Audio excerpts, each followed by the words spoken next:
Chers amis, je voudrais vous emmener aujourd'hui au pied des Appalaches du Canada. Sur les terres appalachiennes du Canada, il est une période très impressionnante. Si vous approchez du fleuve de la Chaudière, alors que l'hiver n'est pas encore fini, un bruit de fracas, de tonnerre, de craquements terrifiants vous submerge. Les glaces du fleuve se fissurent, se brisent et s'entrechoquent, charriant bois et caillasses. C'est la débâcle. La résonance des sons vous fait vibrer les tripes, et il est bien compréhensible d'avoir la peur au ventre. Et pourtant, parce que le fleuve, dans ces hautes terres du Québec, coule du sud vers le nord, la débâcle est le plus heureux événement qui soit. Il annonce le printemps. Nos vies ressemblent parfois à ces moments chaotiques où la débâcle fait grand bruit. Quelle attitude choisir ? La violence, la fuite, l'anesthésie, l'oubli ? L'homme se retrouve inévitablement face à la même question que toute génération. Quel est mon avenir ? Bien sûr, nous avons 1000 motifs de pleurer, de rentrer dans notre château fort et d'en verrouiller la lourde porte. Mais il faut savoir accueillir ces réactions. C'est peut-être là, quand il ne reste plus rien et que tout espoir est condamné, qu'il reste l'espérance. Ni les promesses du paradis, ni la super cagnotte de l'ordre temporel ne supprimeront les légitimes angoisses du cœur de chacun. Quand tu vois le soleil sur la ligne d'horizon, tu peux bien croire que la nuit approche, mais tu peux aussi découvrir que la nuit s'enfuit et que le jour se lève. C'est ainsi que l'espérance peut être aussi exigeante, prégnante, totale et transformante que l'angoisse et le découragement.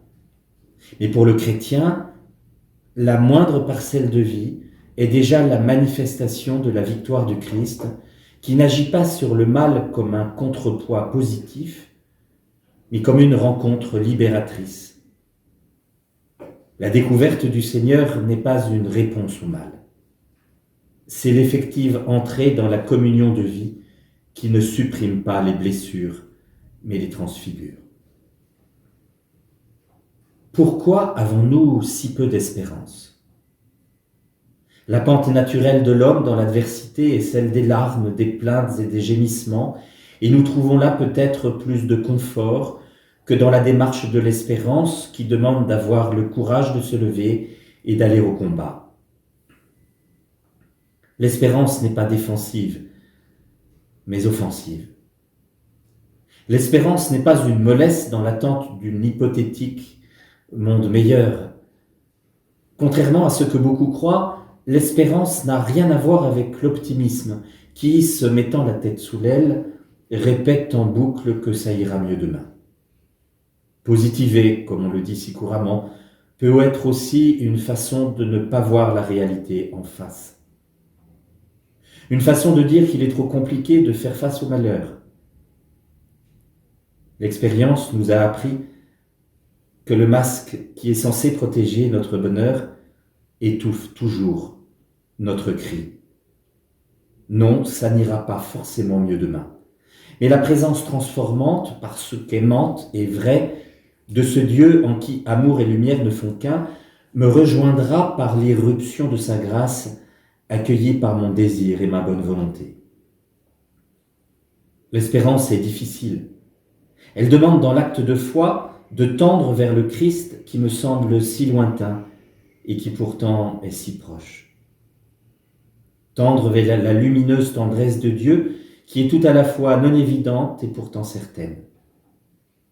Il y a là simultanément un certain héroïsme, mais plus encore la joie nourrissante d'une certitude, être aimé et accompagné comme un enfant bien-aimé, même au milieu des tempêtes. L'incarnation du Verbe, la venue de l'enfant Dieu semble être une bien faible flamme dans le contexte d'un empereur sanguinaire, d'un pays occupé, d'une cour politique manipulatrice et menteuse. ayant pour règle d'action l'arbitraire, la peur et l'intérêt. Bref, une ambiance de sépulcre faisant passer le frémissement des gaz de putréfaction pour un semblant de vie. À l'autre bout de la province des morts de cœur, l'enfant imprévu par le monde et ses frasques devient la divine flamme qui va embraser les âmes et donner sens et confiance à l'ensemble de la création.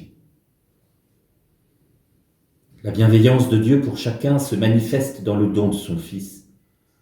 Ce Fils qui nous annonce que nous sommes attendus parce que destinés à cette communion d'amour où s'épousent ce qui sur terre semble s'opposer, l'intensité et l'éternité.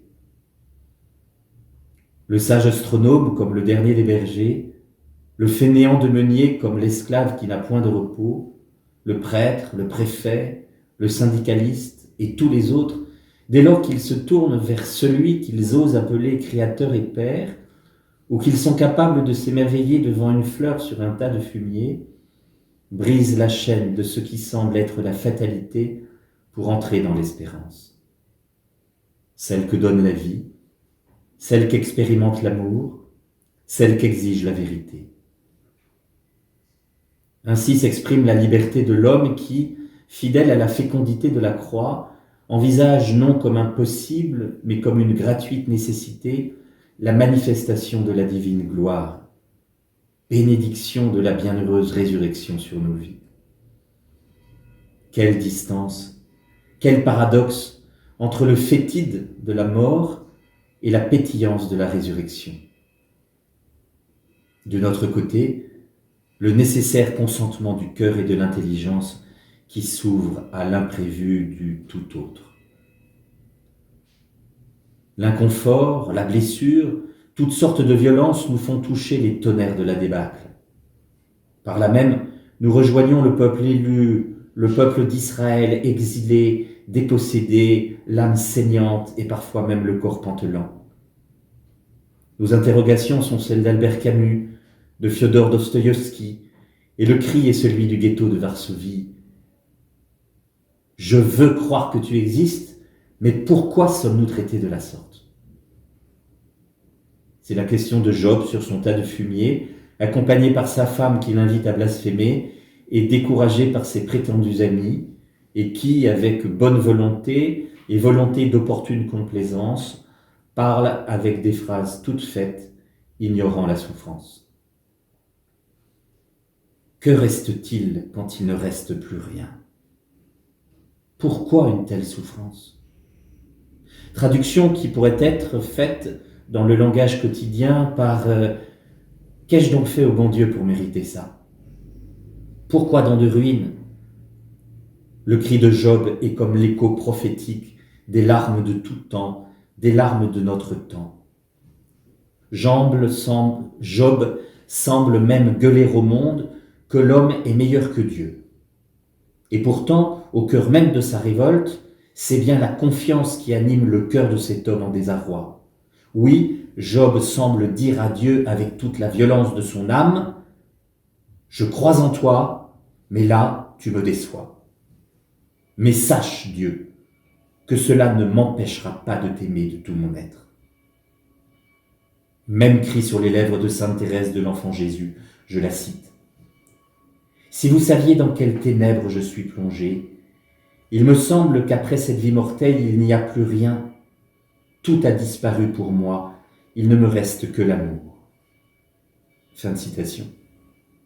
Ou bien encore, dans son texte « Glose sur le divin », je la cite, « Appuyé sans aucun appui, sans lumière dans les ténèbres, je vais me consumant d'amour. » Fin de citation. Le voile se lève. La prière n'est pas le moyen de combler un vide de temps ou de cœur, mais l'aveu d'un manque ou d'un échec, nous propulsant dans les bras du bon Dieu. Nous nous échouons alors au rivage du cœur du bien-aimé. Saint Augustin lui-même, au livre des Confessions, écrivait « Tu nous as fait pour toi, Seigneur, et notre cœur est sans repos, tant qu'il ne repose en toi. » Fin de citation. Bref, L'espérance est ce qui se lève sur l'horizon de ceux qui n'ont plus rien, pas même l'espoir.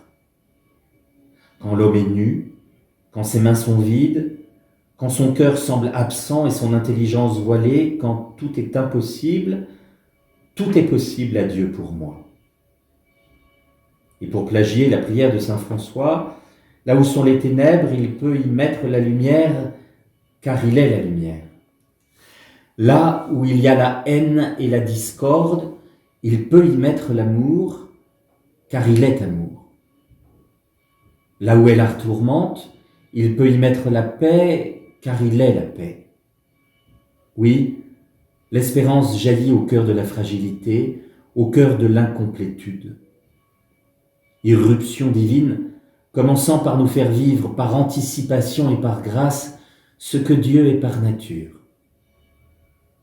Notre itinéraire terrestre devient alors le véritable tremplin où peines et saveurs de la vie sont les nécessaires conditions de tout don qui nous ouvre à l'éternité.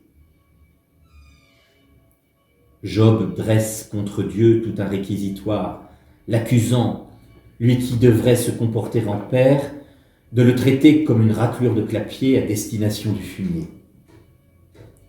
Mais une chose est certaine pour Job, c'est que son cri s'élève jusqu'aux cieux et que sa clameur résonnera dans les âges des âges, que les larmes de sa prière toucheront un jour le cœur du Père. La révolte de Job est un puissant témoignage de foi, et les échos de sa supplication se feront intercession pour les générations des générations. Dans le fracas, l'armure de Job se fissure. Alors seulement peut s'échapper l'espérance. Bernanos, dans son livre « La joie » paru en 1929, écrivait, je le cite, « J'ai vu mourir un saint, moi qui vous parle. Et ce n'est pas ce qu'on imagine. Cela ne ressemble pas à ce qu'on lit dans les livres. Il faut tenir ferme, là devant. On sent craquer l'armure de l'âme. » Fin de citation. Et puis, enfin, Dieu s'adresse à Job, le sortant de sa solitude. Dieu n'a pas répondu point par point aux accusations de Job, mais lui dit « Merci d'avoir été fidèle à ma présence, quand bien même les écailles de tes yeux, la cuirasse de ton cœur, le bonnet de plomb couvrant ton intelligence faisaient de toi ton propre esclave. » L'effondrement de la vie de Job n'a pourtant pas éteint la braise de son âme. Et la parole de Dieu a été sur sa vie comme le souffle ravivant la flamme.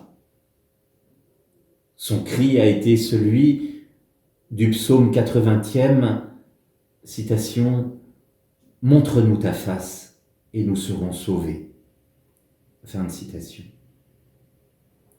Au terme du livre, Job sera béni plus encore qu'autrefois. Sa nuit aura été le nécessaire écrin de son espérance. Son cri, expression d'un élan vital incoercible, l'aura arraché à lui-même et à ce qui aurait pu ressembler à un repli sur soi, un vieillissement de l'être. Bref, une âme claire en eau trouble.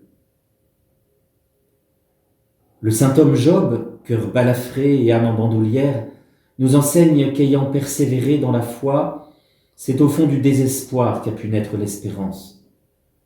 Par contre, en présence de Job, Dieu brocardera ceux qui se disaient les amis du pauvre homme.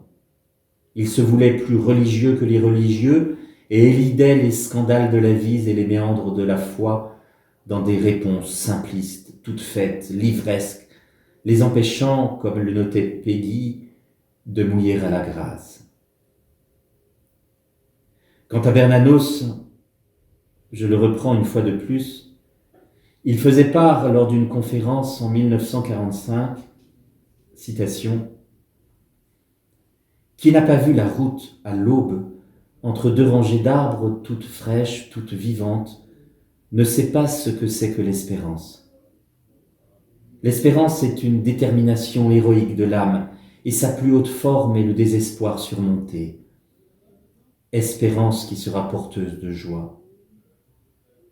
On croit qu'il est facile d'espérer. mais n'espère que ceux qui ont eu le courage de désespérer des illusions et des mensonges où ils trouvaient une sécurité qu'ils prennent faussement pour de l'espérance. L'espérance est un risque à courir, c'est même le risque des risques. L'espérance est la plus grande et la plus difficile victoire qu'un homme puisse remporter sur son âme. Et il continue, on ne va jusqu'à l'espérance qu'à travers la vérité, au prix de grands efforts. Pour rencontrer l'espérance, il faut être allé au-delà du désespoir. Fin de citation. L'espérance est alors ce don surnaturel où l'homme, s'appuyant sur la promesse du Seigneur, semble comme par mimétisme rendre à Dieu ce que Dieu donne à l'homme, la confiance. Que reste-t-il à Job? Rien. Que peut-il encore offrir? C'est la même question que se pose Thérèse de l'Enfant Jésus sur son lit de douleur. Sans le savoir, son cri sera celui de Job. Je la cite. « Si vous saviez dans quelles ténèbres je suis plongé. » Fin de citation. Offrande à Dieu de ses peurs, de ses pleurs, de sa détresse et de son incapacité, de la nuit de son âme, et enfin forcer les ténèbres à être porteuses de sens. L'espérance de Thérèse, celle de l'Église, la nôtre, se nourrit des étincelles présentes au cœur des anonymes, comme autant d'opportunités à la victorieuse présence de Dieu. En dépit des souffrances de la vie, tout concourt au bien de qui aime Dieu, comme nous le rappelle l'apôtre des gentils dans sa lettre aux Romains au chapitre 8e. Il ne s'agit pas ici d'une logique intellectuelle, mais bien d'une conviction intérieure sous le souffle de l'Esprit très saint, s'appuyant sur la vivante parole de Dieu et sur l'expérience concrète de ses amis que nous appelons dans le langage courant les saints. Thérèse, jeune femme chrétienne, va devenir sainte. Non par sa perfection, mais parce qu'elle a accepté de changer de point d'appui. Pour reprendre une idée de la philosophe Simone Weil, le véritable point d'appui pour soulever les mondes n'est pas la terre, mais le Christ. Alors Thérèse offre au Christ la seule chose qu'il ne peut faire à sa place, sa liberté. C'est peut-être cela la clé de l'espérance. Pour finir, je reprendrai ces quelques vers fragmentés de Charles Péguy dans Le Porche du mystère de la deuxième vertu, œuvre qu'il a écrite entre 1911 et 1912. Je le cite. « Il faut avoir cette confiance en Dieu, d'avoir espérance en lui. Il faut faire cette confiance à Dieu, d'avoir espérance en lui. Il faut avoir cette foi en Dieu que d'espérer en lui, car tous les sentiments, tous les mouvements que nous devons avoir pour Dieu, Dieu les a eus pour nous, et il a commencé de les avoir pour nous. Il faut avoir confiance en Dieu, mon enfant. Il a bien eu confiance en nous. Car une âme égarée a fait trembler le cœur même de Dieu, du tremblement de la crainte et du tremblement de l'espoir. Elle a fait trembler le cœur de Dieu du tremblement même de l'espérance. Elle a introduit au cœur même de Dieu la théologale espérance. » Fin de citation. Ô mon Dieu, comme est douce l'espérance. Prégnante question au livre des psaumes. Qu'est-ce que l'homme pour que tu penses à lui? Parce qu'infiniment aimé, chacun est le trésor du cœur de Dieu, de ce Dieu qui est communion d'amour. Il n'oublie aucune vie, même extrêmement blessée, car il se souvient de chacun au présent. Jésus, baume divin d'espérance, ne retire pas forcément les croix que nous portons, mais avec le Père, il nous donne son esprit très saint qui transforme nos blessures en lieu de salut. La vie ressemble parfois à un grand fleuve de larmes, dont l'estuaire est le paradis, communion bienheureuse avec le Créateur et Père, mais aussi avec ce peuple de frères et sœurs arrivés au port du grand voyage. Ma joie, mon espérance, c'est Dieu lui-même.